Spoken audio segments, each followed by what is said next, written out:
ما اتات سبق برود دے اگر ابو مسلم خولانی عبداللہ ابن صوب رضی اللہ عنہ اسود انسی ورطور بلکو اگر خطرناک اور اگر ما اتات سبق بر خودو دا امت زوانانو دا رسول اللہ دا ناموس دا حفاظت دا پارا کدا وور لمبے قبل ولوی دا وور غیج قبل ولوی خبل دا نازک بدن اگر وور پلمبو سوس ولوی خبردار دا بدن ندی تیرشا دا وور لمبے قبول کا دا وور غیج قبول کا خو بہر صورت و قیمت دا رسول اللہ دا ناموس حفاظت فرض دے او یقیداً زمونگا اکابر علماء دیوبند کلچ بدغ زمانہ کی دا مرزا غلام محمد قادیانیت پیتنرا چوتش والا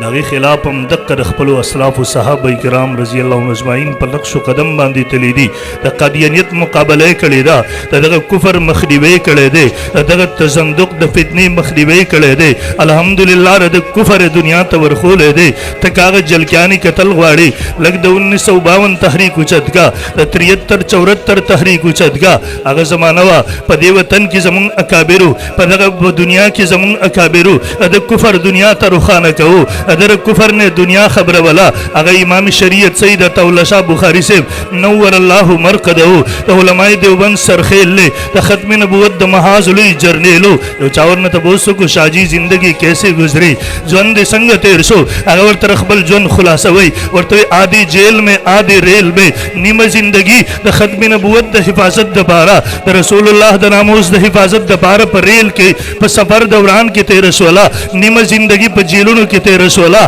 اگر بدش بجیلونو کی جوند و زندگی تیرئی اگر گرزی گزے پزے باندے مسلمانان دا کفر نخبرئی اگر زمانو عدالت روختو ورطوی شاہ جی زے پزے دا قدینید دا کفر نارے تلگے ورطا جواب ورکئی سترو کی سترگی ورطا ورکئی اگر جج توی ہاں ہاں میں نے کہا ہے اور جب تک زندہ رہو انشاءاللہ پاکستان کے چوک چراہے پر قدینیت کے کفر کو بیان کرتا رہوں گا اگر زندہ نہیں رہا تو میرے قبر پر آؤ قبر پر کڑے ہو کر پوچھو انشاءاللہ میرے قبر کا ذرہ ذرہ پکار پکار کر جواب دے گا کہ قادیانی دنیا کا بدترین کافر ہے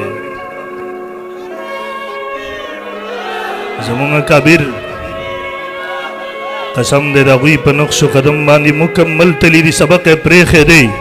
دنیا تیدا تاثر ورکڑے دے الحمدللہ علماء دیوبند اگر صحابہ کرام ہو تخبلو اسلاف و نقش و قدم باندیت لڑ کری اوی دا ہر کفر مقابلہ کڑی دا اوی دا ہر کفر مقابلہ